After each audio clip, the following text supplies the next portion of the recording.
사랑하는 자녀야 부르시면서 우리를 둘째 주 예배 시작하도록 하겠습니다.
이어서 찬송가 191장 내가 매일 기쁘게, 그리고 이어서 200장 달고 오묘한 그 말씀 찬송하도록 하겠습니다. 191장 내가 매일 기쁘게 찬송하겠습니다.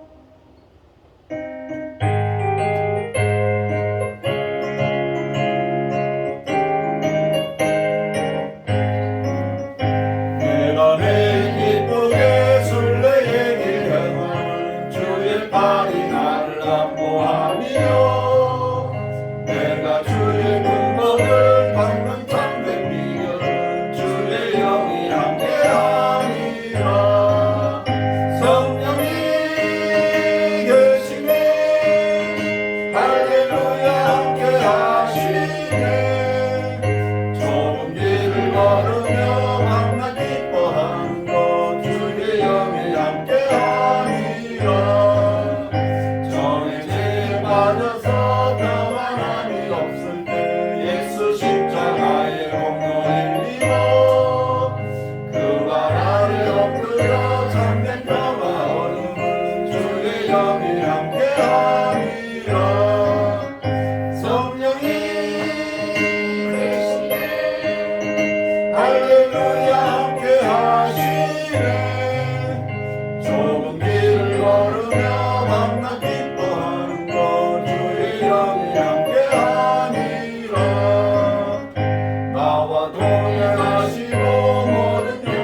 11장 달고 오묘한 그 말씀 찬송하도록 하겠습니다.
전능하사 천지를 만드신 하나님 아버지를 내가 믿사오며 그 아들 우리 주 예수 그리스도를 믿사오니 이는 성령을 잉태하사 동정녀 마리아에게 나시고 본디오 빌라도에게 고난을 받으사 십자가에 못 박혀 죽으시고 장사한 지 사흘 만에 죽은 자 가운데서 다시 살아나시며 하늘로서 전능하신 하나님 편한 자 되시다가 저리로서 산자와 중자를 심판하러 오시리라.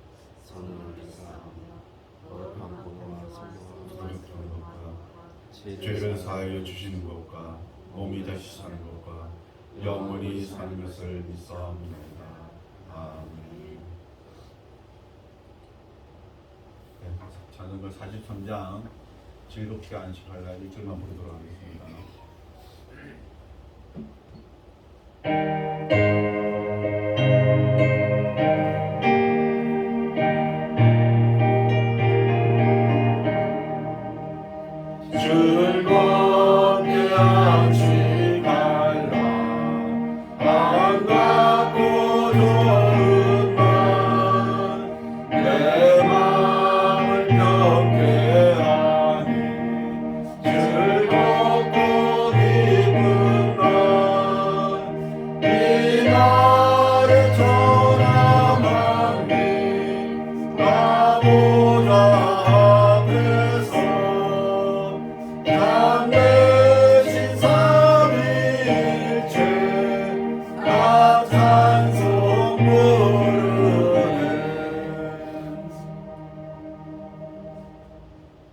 성시교독 2번 시편 2편 저와 여러분들이 교독하도록 하겠습니다.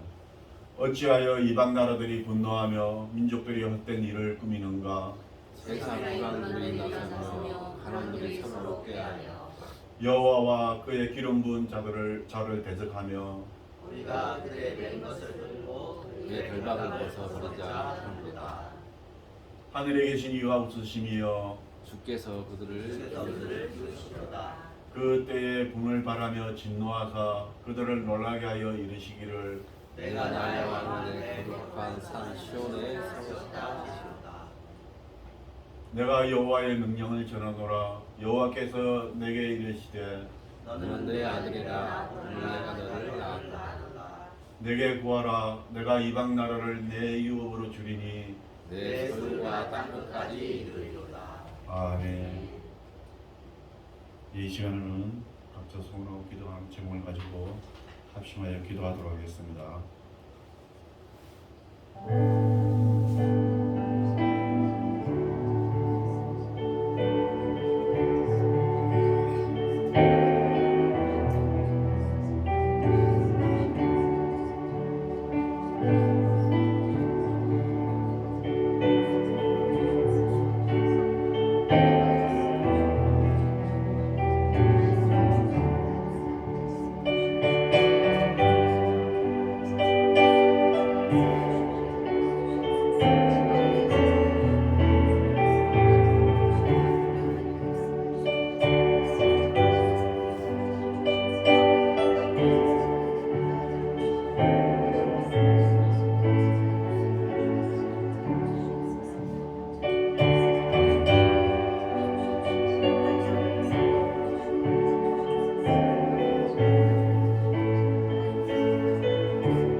사랑하는 하나님 감사합니다.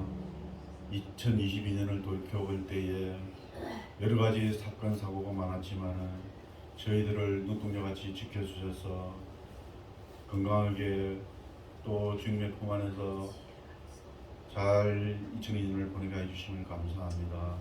또한 2023년을 저에게 허락하여 주셨으니 주님, 우리가 이 한 해를 살아갈 때에 때로는 어려운 일을 만나고 때로는 힘든 일을 만날지라도 하나님께서 예비하신 좋은 것들로 때에 따라 허락하여 주셔서 그 모든 어렵고 힘든 일들을 잘 이겨나갈 수 있도록 주님 함께하여 주시옵소서.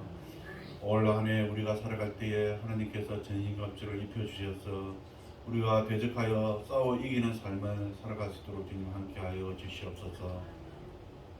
우리가 한 해를 살아갈 때에 지혜를 더하여 주시옵고 나아갈 때와 멈출 때를 주님 구별할 수 있도록 주님 함께하여 주시옵소서. 또 말을 해야 할 때와 침묵할 때를 알게 하여 주시오. 또 용기를 내야 할 때 용기를 내게 하시며 참아야 할 때 인내할 수 있도록 주님 함께하여 주옵소서. 우리들의 입에서 나오는 말이 듣는 이들에게 감사와 사랑의 말이 되도록 주님 함께하여 주시옵고 우리들의 행실로 인하여서 예수님의 사랑이 널리 전파되는 귀한 역사가 일어날 수 있도록 주님 함께하여 주시옵소서. 우리가 늘 주님의 말씀을 묵상하며 주님의 사랑을 세상에 널리 전하기 위하여 힘쓰는 주님의 자녀들이 되게 하여 주시옵소서. 그래서 올 한 해 지났을 때에 진정 우리가 후회하지 않는 또 하나님께 영광 돌린 한 해가 되었음을 서로 고백할 수 있도록 주님 함께하여 주시옵소서. 오늘 말씀을 전하실 이승호 목사님께도 주님 함께하시고 그 말씀을 듣는 이들에게 큰 감동과 은혜의 말씀이 될 수 있도록 주님 함께하여 주옵소서. 이 모든 말씀 우리를 대신하여 십자가에 지신 예수님의 이름으로 기도드렸습니다. 아멘. 찬송가 288장 예수를 나의 구주 삼고 찬송하도록 하겠습니다.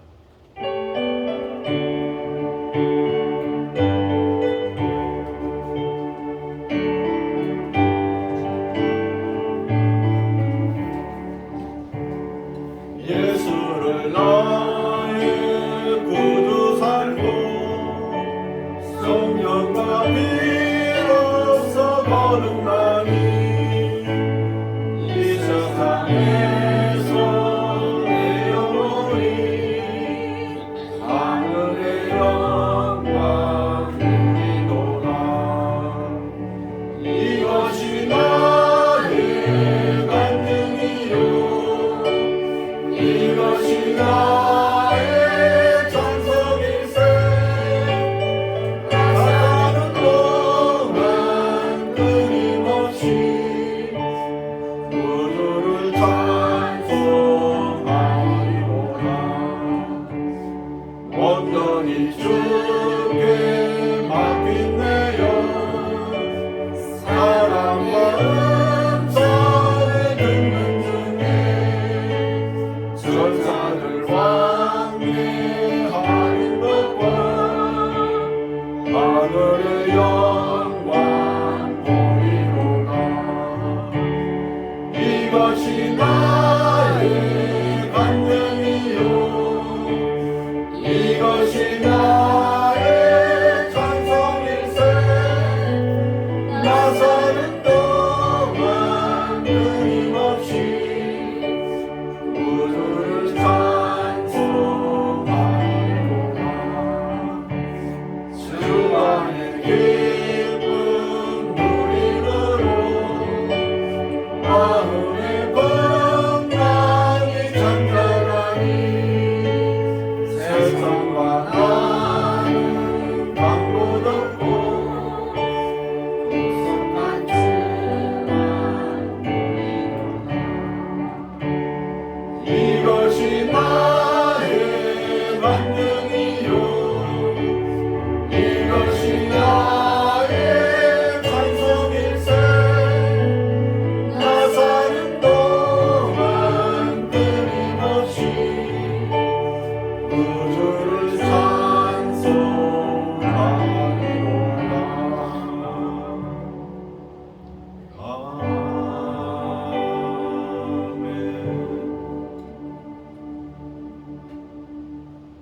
네, 하나님 말씀 마태복음 5장 4절 저 여러분들이 한 목소리를 들어가겠습니다. 시작.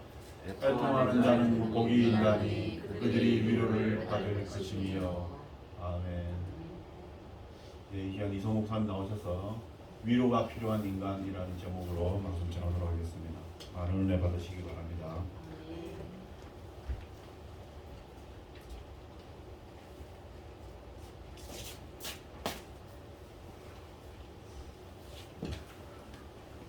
네, 기도하시겠습니다.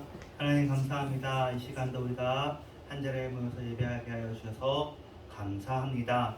주님, 우리가 이렇게 건강하고 또 예수님을 알고 또 예배를 드려 나올 수 있고 하는 이 모든 여건들을 우리 당연한 것을 여기지 않고 또 주님 안에서 평안을 누리고 감사하며 만족함을 얻게 하여 주시옵소서.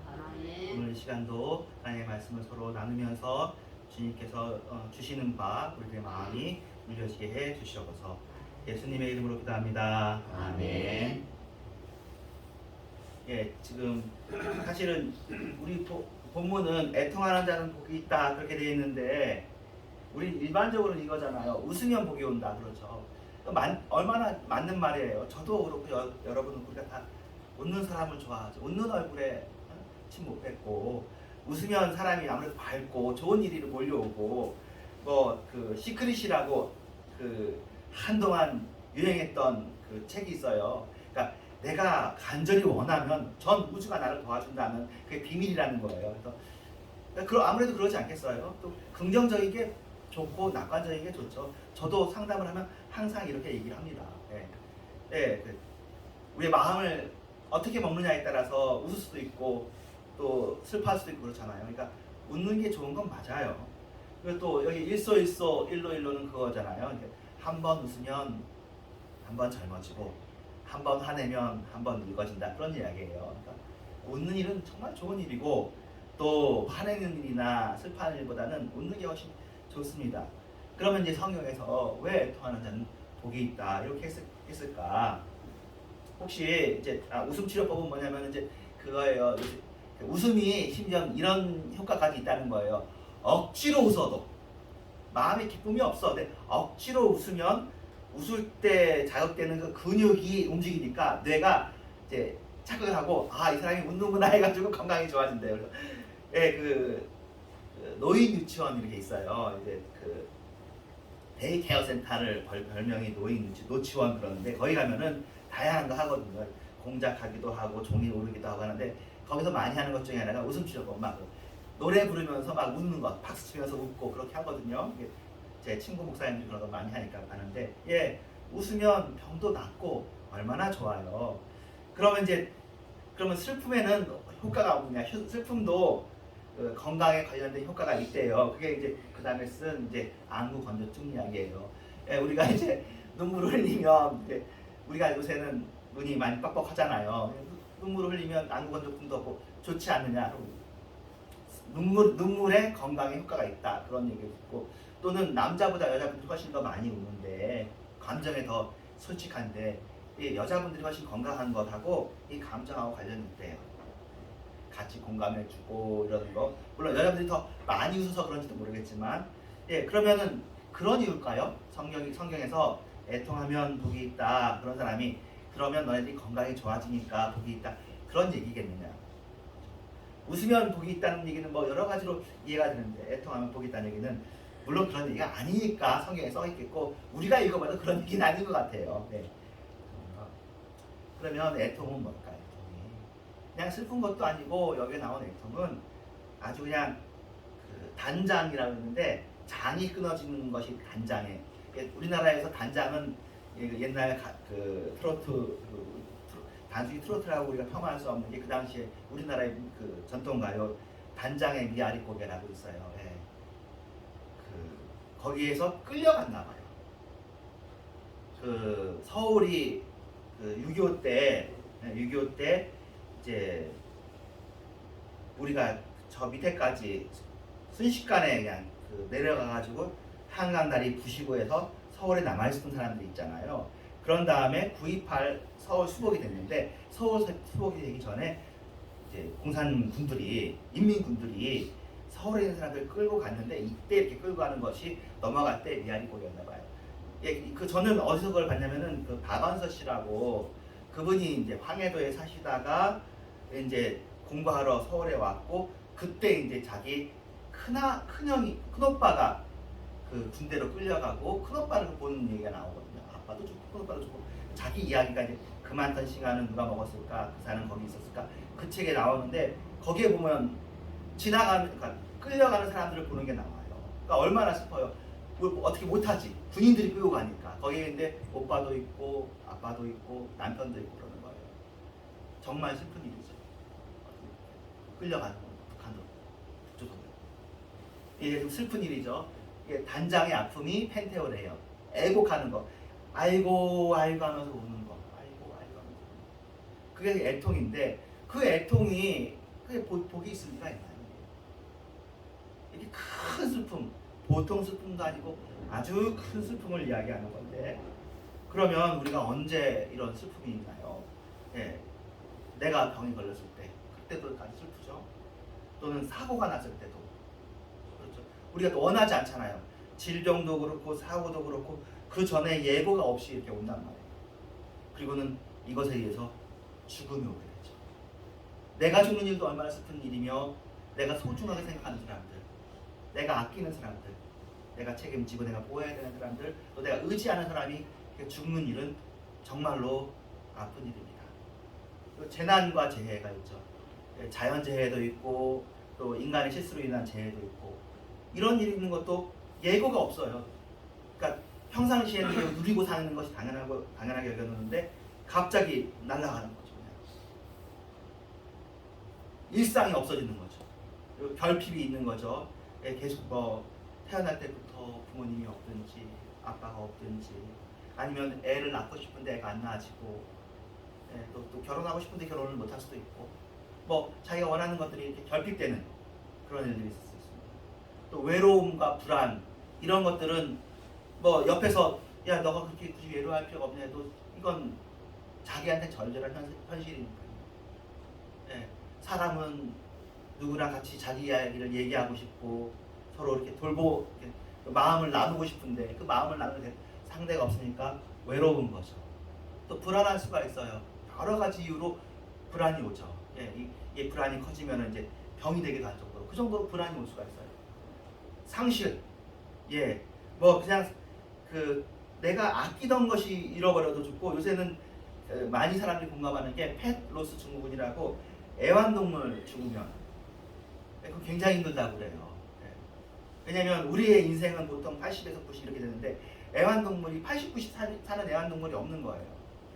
좀 그나마 오래 사는 게 개, 고양이 그래도 다른 애완동물은 더 그렇고 10년에서 20년까지 살았으면 좋은데 그렇게 살았다가도 또 죽고 나면은 또 이렇게 아프잖아요. 아프고 우리가 어떻게 해줄 수도 없고 뭐 그래가지고 이렇게 안락사를 시키기도 하고 또 그렇게 그 반려동물이 또 사고로 죽기도 하고 그러면 너무너무 슬퍼하죠. 좌절이 있죠. 좌절. 내가 원해. 간절히 원해. 근데 그 간절히 원하는 것이 안 되는 거예요. 직장 내에서도 그렇고 뭐 교회에서도 그렇고 우리가 일을 하는 이상 좌절 없는 인생은 없는 거예요. 아무리 큰 굴지의 회사를 하고 있어도 사장이라도 좌절이 있죠. 속으로 감축분이 있지 자기가 원하는데 뭐 크고 작음의 차이는 있지만 좌절이 있고 실패가 있죠. 내가 생각할 때는 이렇게 하면 돼 분명히 그게 안 되는 거죠. 그래서 낭망할 수 있죠. 이런 것들이 이 세상에 존재합니다.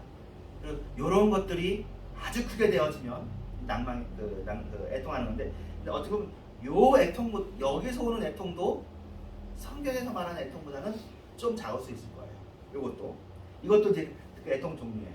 어떤 성경에서 나오는 애통은 이제 복음서만이 아니라 우리가 또 바울 서신이나 우리가 지난 교회사를 통해서 이렇게 보면 조금 요런 게 아닌가 우리가 생각해야 됩니다.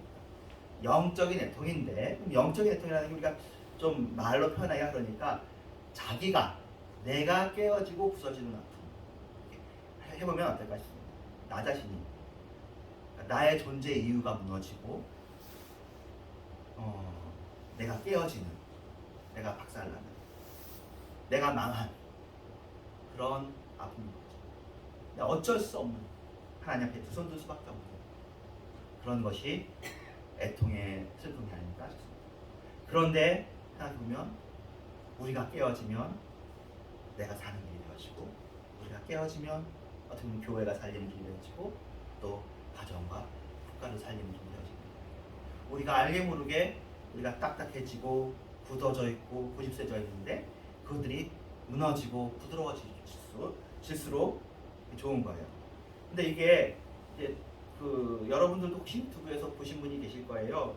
저도 뭐 이번 주 중에 봤으니까 이 얘기가 떠올라서 얘기를 했는데 갑각류 얘기를 해요. 갑각류, 게, 가재, 새우 이런 게 갑각류잖아요. 우리는 이제 골격이 내골격이라고요. 근데 갑각류는 외골격이거든요.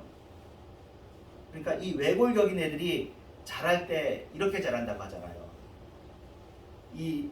처음에는 이 외골격이 딱딱해져. 그럼 이 안에서 충분히 살이 자라. 그런데 여기보다 더 몸이 커져야 돼. 그러면 뱀은 허물을 벗듯이 얘도 허물을 벗는 거예요. 그래서 여기서 나와. 예전 딱딱한 몸에서 나와가지고 새로운 살에서 새로운 뇌골격이 생겨야 돼. 그래서 커지는 거래요. 우리는 그 모습을 못 봤으니까 모르는데 외골격인 그 갑각류는 다 이런 식으로 자란대요. 그러면서 이제 TV에 나온 내용이에요. 그러면서 설명하는 사람이 그렇게 설명하는 거예요. 사람이 육체는 내골격이지만 마음이나 감정은 외골격인 것 같다. 우리도 이제 나름대로 우리의 인격이나 자아가 딱딱한 것을 틀을 형성해놔야 우리가 편하잖아요. 인생은 이렇게 살아야 되고 나라는 이렇게 해야 되고 또 자녀 교육은 이렇게 해야 되고 그런데 깨져. 안 맞아. 이게 막 변화되는 상황에 틀리는 거야. 그럼 힘들어. 그러면 뭐지 고민하면서 이걸 놔두고 나와가지고 근데 이때가 위험하죠. 뭐 잡아먹힐 수도 있고 상처에 베일 수도 있고 그런데 그러면서 이제 커지는 거다. 그래서 우리 인간의 내면은 마음은 이렇게 아프고 연약한 그 시간이 성장하는 순간이다 그런 얘기를 하는데 뭐 이런 비슷한 류의 얘기야 많죠. 굳이 개나 그런 얘기를 안 해도 우리가 뭐 진주조개가 상처를 입어서 그 상처를 통해서 진주를 맺는다 그런 류의 이야기처럼 뭐 이런 이야기는 많은데 어쨌든 우리가 생각하는 우리의 자아 우리가 어릴 때는 이런 게 없잖아요. 뭐가 원칙인지 뭐가 좋은지 모르다가 그때는 열심히 형성해야 되는데 이 형성한 틀이 안 맞는 거예요. 안 맞으면 그래도 고집하고 갈 것이냐 아니면 살짝 부드럽게 해서 가야 되느냐 이런 부분이죠. 이 자아가 깨지는 것을 하나님 앞에서 우리가 한번 생각해 보는 것을 애통해서 정리해 봅니다. 이게 시편 32편 3절인데 이게 다윗이에요. 다윗도 훌륭한 사람이잖아요. 다윗 어릴 때 주님한테 기름 부음을 받았습니까? 사무엘한테. 다윗이 얼마나 주님 앞에 예쁘게 보였는지 그가 목동으로 일할 때 자기가 그냥 사자와 곰도 믿음으로 다 이겨냈고 골리앗과 싸움을 해도 여호와 이름으로 나가고 그랬던 다윗이에요. 근데 시편 32편을 부를 때는 장성한 다윗이거든요. 어릴 때 이미 영적으로 충만했어. 성장 다 했어. 근데 인생이 그렇지가 않아요. 영적 성장이라는 게 딱 그래서 멈춘다고 계속 그렇게 해서 만족하면 사는 게 아니더라고요. 다윗도 인생의 끝입니다. 이해가 안 되는 거예요. 자기 어릴 때 했던 방식으로 하면 자기가 하나님 사랑하지 않는 것도 아니야. 하나님을 사랑하는데도 불구하고 종일 몸이 새하고 눈물이 마르지 않을 정도로 그렇게 때가 새할 정도로 그렇게 눈물을 흘리는 때가 있습니다. 그럼 이때가 나쁜 때냐? 그게 아니라는 거죠. 주님 안에 있는 사람들, 또 주님 밖에 있는 사람들, 아니 모든 사람들에게 이런 기회는 성장의 기회고 새 생명을 얻는 기회구나. 그래서 이게 사실 이런 것 같아요. 아까 제일 처음에 보았던 것처럼 웃는 일도 즐거운 일입니다. 근데 예수 안에 있는 사람들은 우는 일도 즐거운 이게 희로애락 이런 게 있는데 기쁨도 좋은 일이고 슬픔과 이런 것도 좋은 거예요. 그럼 분노는 뭐냐면 분노는 여기 뭐 설명이 없지만 왜 저는 저렇게 잘 화를 내는 편은 아니니까 저는 화내는 사람을 잘 이해 못하고 했는데 화내는 것도 이게 굉장히 중요한 기능이더라고요. 왜 우리가 화를 내냐면 내가 소중하게 여기는 것이 다칠까봐 그때 화내는 거예요. 그러니까 너무 화내는 게 없으면 이 사람은 소중히 여기는 게 없구나 이렇게 생각하게 되는 거죠.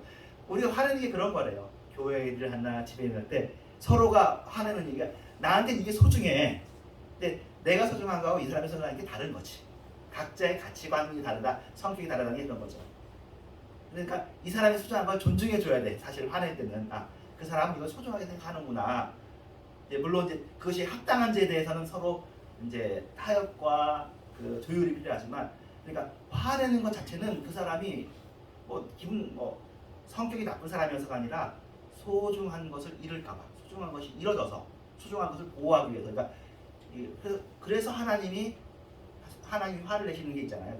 하나님이 소중히 여기시는 것, 중요한 것을 보호하기 위해서 그렇다라고 그래서 제가 이해가 됐어요. 그러면 나도 이해됐다. 이 슬픔에 대해서인데, 그래서 우리는 이 슬픔에 대해서도 이 슬픔이라는 것이 굉장히 귀한 기능이 있구나, 귀한 시간이구나 하는 걸 알게 됩니다. 근데 이것은 지금까지는 내가 성장하는 게 있는데, 때로는 어떤 사람은 애통이 이웃을 위해서도 애통할 수 있는 거죠. 그러니까 여기서는 애통을 뭘로 풀냐면은 사랑으로 풀자는 거예요. 나를 사랑하는데 내 인생이 망가져 있어. 내 인생이 너무 힘들어. 그래서 눈물을 흘리면 이 사람은 고쳐진다는 거예요. 근데 또 어떤 부분은 이웃이 지금 망가져 있어. 이웃이 힘들어. 이웃이 옳은 길을 가지 않고 있어. 그럴 때 이웃을 위해서 애통하는 사람은 사랑이 많은 사람이잖아요. 그들이 죄의 법을 지키지 아니함으로 내 눈물이 시냇물 같이 흐르나이다. 근데 이것도 좀 지나치면 자칫하면은 이제 자기 의하고 연결되어져 가지고 이제 다른 사람을 비판하고 정죄하면서 애통하는 수도 있더라고요. 그러니까 이건 잘 여러분이 정말 주님 앞에서 내 마음이 진실한가를 잘 따져봐야 될 것 같아요. 왜냐면 그들이 주의 법을 지키지 아니한다 이것을 가지고 화를 내는데, 화를 내는 건 소중한 걸 지키기 위해서라고 그랬잖아요. 그런데 트집을 잡는 수가 있어요. 트집을.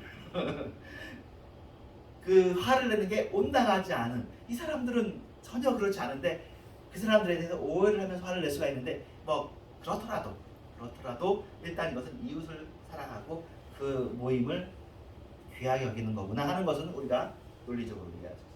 이거는 우리도 어떻게 보면은 우리가 각자 자기 일들만 신경 쓰는데 진짜로 정말로 중보기도잖아요. 다른 사람이 힘들 때 같이 마음을 열어주는 것. 그러면서 울어줄 수 있다면 그거만큼 귀한 일은 참 없죠. 참 드문 일입니다. 정말로 귀한 일입니다. 근데 이렇게 울었던 사람들이 여기 나온 네 사람들이에요. 예레미야는 자기 일 때문에도 울었지만 민족을 위해서 울었어요. 그리고 예레미야의 눈물은 정당하다고요. 그러니까 지금 이제 한국 교회나 미국 교회나 전 세계 교회 이제 이런 식으로 자기가 예레미야라고 생각하고 바울이라고 생각하시는 분들이 계시고, 그분들도 그러니까 제가 심정적으로 충분히 이해가 돼요. 그래서 그분들이 그러는 거죠. 이 나라가 잘못되는 것을 막기 위해서 이제 다양한 일을 한다 그렇게 하시는 건데, 충분히 이해하고 그거는 또 놔두겠고요. 예레미야와 바울과 모세와 느헤미야가 어떻게 민족을 위해서 그러는지를 약간 성경 공부를 겸해서 간단하게 넘어가면, 예레미야는 언제 사람이냐면 남유다가 망할 때 사람인데, 그 당시 남유다는 흥청망청하며 살면서 나라가 망하는 건데 모르고 있었어요. 이게 예레미야의 마음이 이해가 되죠. 그런데 더구나 예레미야를 거짓 선지자고 적그리스도로 몰면서 막 구덩이에 집어넣고 그랬습니다. 그런데 정말로 예레미야가 옳은 거죠.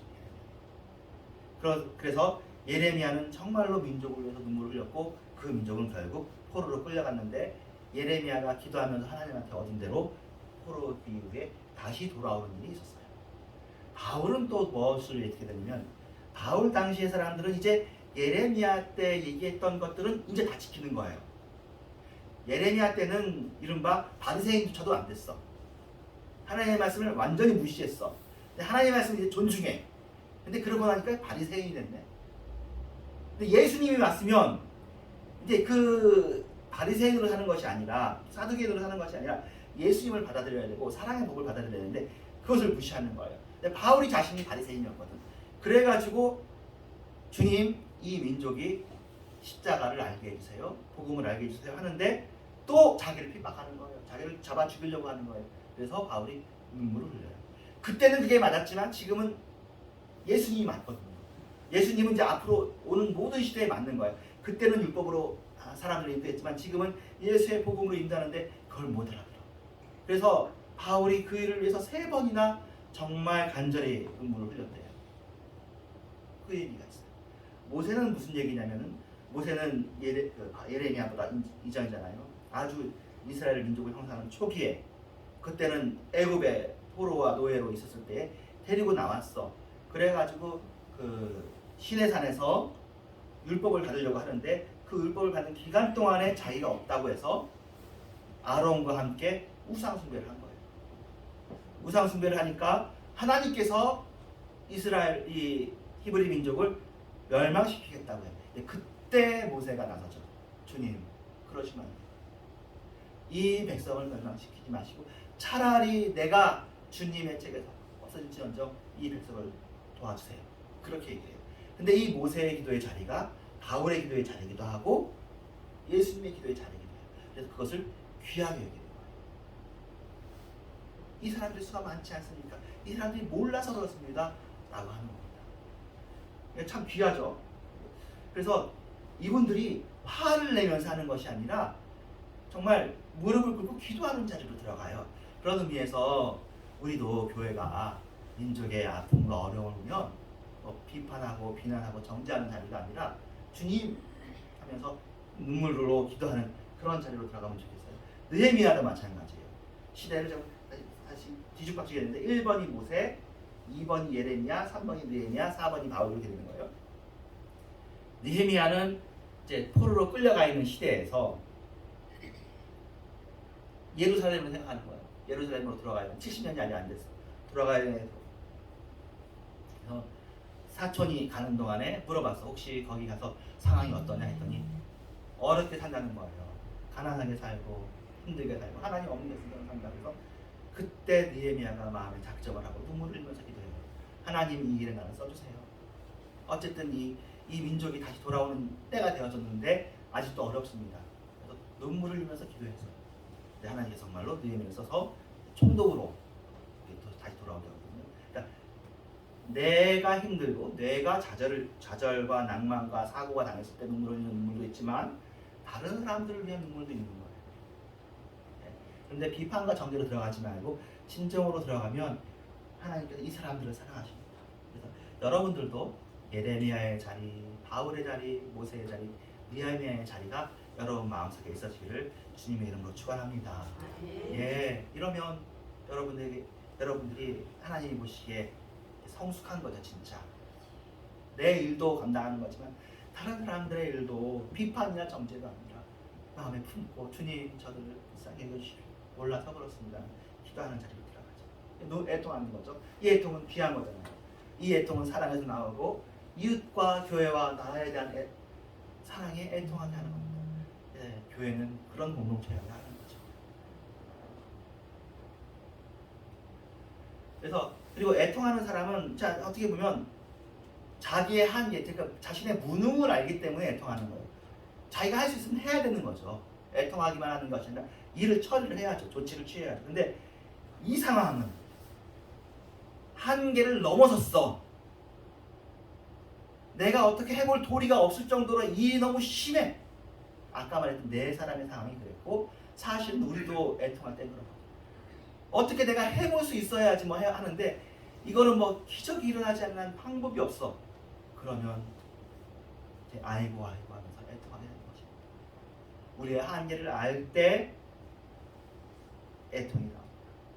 자, 나의 문제, 가정의 문제, 나라의 문제, 내가 할 수 있는 것이 아무것도 없어. 내 손에 능력이 없고 내가 지혜가 없어요.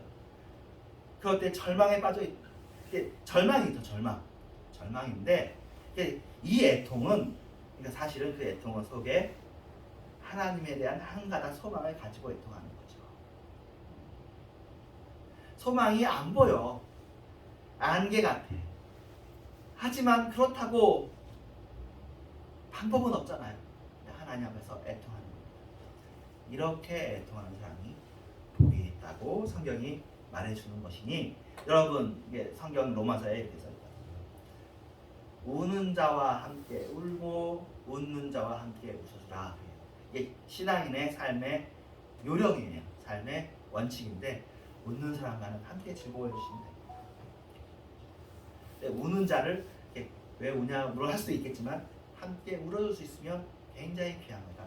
예수 안에 있으면 아까 제일 전에 얘기했듯이 웃는 일도 복된 일이고 왜냐면 실제로 이제 여기서는 얘기 안 하지만 너희를 향한 하나님의 뜻이 뭐예요? 항상 기뻐하라, 쉬지 말고 기도하라, 범사에 감사하잖아요. 그럼 기뻐하라는 것도 하나님의 명령이라고. 그렇죠? 그러니까 그런 게 없으면 만약에 우리가 복음서만 가지고 있었으면 바울의 그 서신이 없이 우리가 살면 기독교인의 삶이 요거만 근거로 하면 이제 예수님이 워낙에 웃으시는 일이 없어요. 예수님의 인생이 눈물을 흘리시는 건 나오지만 웃는 모습이 없어. 기독교인이 마냥 울면서 살았을 텐데 예수님께서 부활승천하신 이후에 바울 서신을 통해서 항상 기뻐하라는 말씀을 주십니다. 예수 안에서 들어가도 복받고 나가도 복받는 것처럼 모든 감정이 주님 안에 있으면 그것이 다 이제 형통이 됩니다. 그래서 내가 할 수 있는 것이 아무것도 없음을 애통하잖아요. 그래서 이제 예레미야 애가에선 이러는 거예요. 내 눈에 눈물이 성해서 내 창자가 끊어지고 내 간이 땅에 쏟아졌으니 이는 딸 내 백성이 패망하여 어린 자녀와 젖 먹는 아이들이 성읍 길거리에 기절함이로다. 너무 슬픈 일이잖아요. 애들이 막 그렇게 되니까 방법이 없죠. 방법이 없지만 우리는 기도가 방법이고 눈물이 방법이에요. 애통이 길이에요. 때와 방법은 주님께서 정해주시는 거겠지만 애통하는 것으로 남아있는 이상 우리에게 복이 임하고 있구나. 지금은 우리가 알 수 없지만 주님의 방법이 있겠구나라고 우리가 소망하고 기다릴 수가 있습니다. 이사야서에서는 이렇게 했습니다. 내가 제비같이 핫같이 지적이며 비둘기같이 슬피우며 내 눈이 새하도록 악망하나이다. 정말 그렇게 슬플 때가 있어요. 슬픈 기간이 있죠. 근데 주님이 기도를 들으시고 주님의 때에 역사해 주시는 거죠. 우리가 알 수가 없어요. 우리가 주님의 때를 막 이렇게 막 조절할 수 있는 핸들이 없어요. 주님께만 핸들이 있어요. 하지만 우리의 기도를 들으시는 건 확실해요. 분명히 들으셔. 우리는 기도할 수 있는 그런 자유가 주님의 때에 분명히 역사해 주시고 과거에도 보면 분명히 역사해 주셨어. 그러니까 앞으로도 역사해 주실 것이고 오늘 이 상황 속에서도 역사해 주실 소리가 있습니다. 그러므로 애통은 슬픔인데 아주 경건한 슬픔이고요. 이 슬픔을 통해서 하나님의 의가 이루어집니다. 나의 성숙을 위해서도 이루어지고 또 가족과 이웃을 위해서도 교회를 위해서도 하나님의 의를 이루는데 우리의 애통과 슬픔을 사용하십니다. 네. 에스라가 이렇게 얘기합니다. 말하기를 나의 하나님이여 내가 부끄럽고 낯이 뜨거워서 감히 나를 향하여 얼굴을 들지 못하오니 이는 우리의 죄악이 많아 정수에 넘치고 우리의 허물이 커서 하늘에 미칩니다. 느헤미야 때 에스라가 왔는데 에스라가 보니까 이 백성들이 하나님의 은혜로 구원받았음에도 불구하고 여전히 하나님을 존중히 여기지 않냐고 그 당시에 자포를 한 거예요. 이방인들과 결혼한 거예요. 그것을 보고 에스라가 마음에 화가 났는데 그 화를 이제 하나님의 의를 위한 그 화를 애통으로 눈물로 가져가는 거예요. 하나님을 향해서 얼굴을 들지 못하는 거예요. 우리 하나님이 이렇게 하신 후에도 우리를 구원하신 후에도 우리가 주의 계명을 버렸사오니 이제 우리가 무슨 말을 하겠습니까? 이스라엘 하나님 여호와여 주는 의로우시니 우리가 남아서 피한 것이 오늘날과 값싸옵건을 도리어 주께 범죄하였사오니 이로 말미암아 주 앞에 한 사람도 간섭하지 못하겠나이다. 이런 것을 하나님이 좋아하시는 거죠. 네. 예, 어떻게 보면 아까도 얘기했듯이 정죄하고 나는 옳다라고 하지 않고 여기 나와 있는 사람들은 성경에 있는 사람들은 맞습니다. 나도 그들과 같은 사람입니다. 내가 죄인입니다. 나도 역시 똑같습니다 하면서 하나님은 의로우시고 우리가 그 같은 죄인인데 이걸 어떻게 하면 좋겠습니까? 방법이 없습니다라고 그렇게 애통을 하는 거예요. 그래서 애통하는 사람의 내면에는 적극적으로 하나님의 의를 이루고자 하는 간절한 소망이 있어요. 그래서 위로는 파라칼레오인데 이 파라칼레오는 성령님하고 같은 동사입니다. 성령 하나님이 파라클레시스거든요. 파라가 옆에고 칼레오가 블루다예요. 그래서 에클레시아도 그 칼레오에서 나왔는데 바깥으로 부름받아 나온 사람이 에클레시아고 파라칼레오는 옆에서 우리를 위해서 말해주는 존재예요. 누군가를 요청해서 내 옆에 오는 게 위로고 누군가를 요청해서 우리 옆에 와 계신 분이 성령님이시거든요.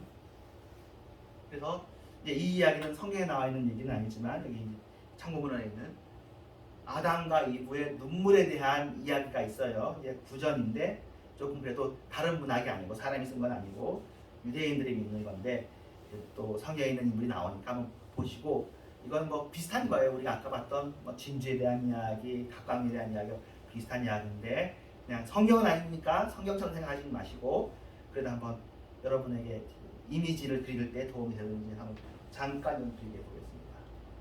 아담과 이브가 죄를 짓고 에덴 동산에 또 쫓겨났을 때 하나님께서 아담과 이브에게 이렇게 얘기했다는 거예요.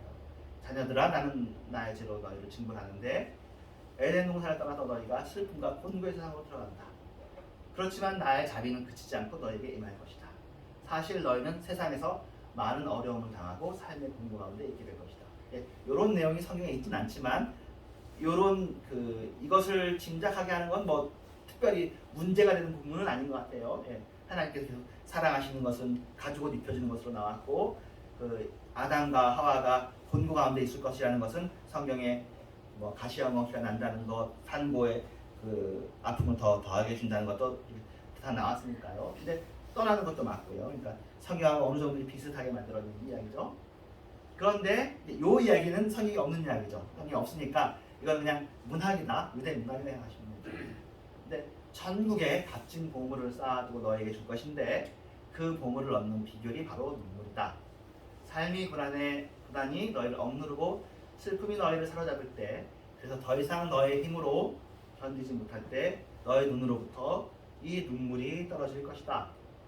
그러할 때 너희의 짐이 가벼워짐을 느낄 것이다 라고 얘기했다는 거예요. 네, 제가 이것을 옮겨올까 말까 고민을 하다가 그래도 지금까지 했던 제 이야기도 너무 추상적이잖아요. 추상적이니까 좀 뭔가 좀 그림 같은 게 이미지가 있으면 좋지 않을까 해서 이 이야기가 여러분에게 도움이 되면 좋겠다. 그냥 참고 자료로 아담과 이브가 이 말을 들을 때 슬픔이 그들의 엄습해 오고 눈물이 그들의 눈에 거리더니 뺨을 타고 흘러내려서 땅에 떨어졌습니다. 그랬겠죠. 만약에 이거 뭐 영화들도 다 픽처인 것처럼 이것도 만약에 한다면 자기들의 잘못으로 에덴에서 나오게 되고 자기뿐만 아니라 자손들도 다 고난을 당해야 됐으니까 얼마나 자기가 수치스럽고 얼마나 돌이키고 싶어요. 그러니까 눈물이 날 수밖에 없죠. 우리가 그 입장이거든. 눈물이 났는데 그 눈물이 메마른 땅을 기름지게 만들었다라는. 그래서 성도는 아픔 속에서도 이런 위로를 누리며 어떤 고통도 이겨낼 수 있습니다. 그 과정에서 수많은 산전수전을 겪죠. 결국에는 성령으로 말미암아 감사하게 해주시고 확신하게 해주시고. 이제 아까 그 이야기는 빼놓더라도 아까 위로라는 애통하는 자는 복이 있나니 저희 위로해 주실 것이다. 애통하고 위로가 붙어 있잖아요. 근데 우리의 눈물에 성령님이 붙어 있는 거죠. 저희 문학적인 표현이 없더라도 여러분이 눈물을 흘리면 성령님께서 여러분에게 함께 해주시고 여러분 속에서 말씀해 주시는 것이다. 난 외롭지 않구나 라는 것들을 여러분이 오늘의 말씀을 통해서 다시 한번 생각하시길 바랍니다. 하나님은 여러분을 홀로 두시지 않습니다. 내가 결코 너희를 버리지 아니하며 떠나지 아니하리라. 이것이 하나님의 약속이시고 그 보증으로 성령을 주셨습니다. 성령이 우리에게 대신 막 물체처럼 느껴지진 않잖아요. 그러니 말씀으로 믿는 것이죠. 말씀. 이 말씀을 믿고 성령을 믿으시는 우리 모두가 되어지기를 주님의 이름으로 축원합니다. 네, 기도하겠습니다. 하나님 감사합니다. 주님 사랑합니다. 애통하는 자에게 위로 주시는 우리가 너무나 위로가 필요한 우리들을 다시 한번 이 시간에 나눠보았습니다. 주님 우리를 붙들어주시고 은혜를 베풀어 주시옵소서. 감사하고 예수님의 이름으로 기도합니다. 아멘. 예, 인내 조금 어렵긴 하지만 또 한번 불러보겠습니다.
제가 음정이 불안해가지고 여러분을 잘 인도하지 못하는데 가서 유튜브는 제가 연습을 해봤거든요.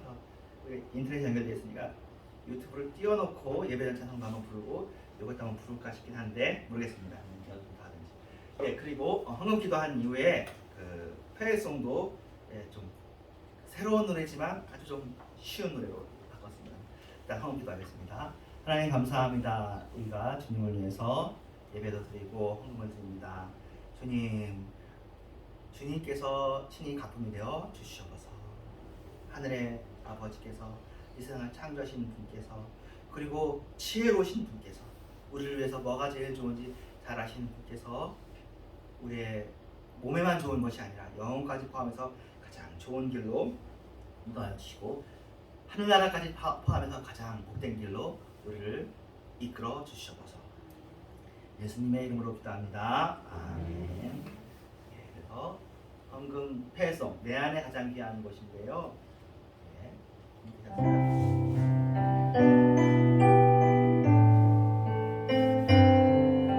불러볼게요. 처음 보니까 쉬우실 거예요. 내 안에 가장 귀한 것 예수를 알미라.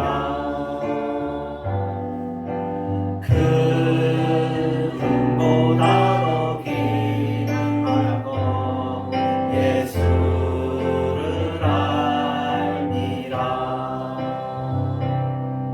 세상 지식보다 귀한 것 예수를 알미라.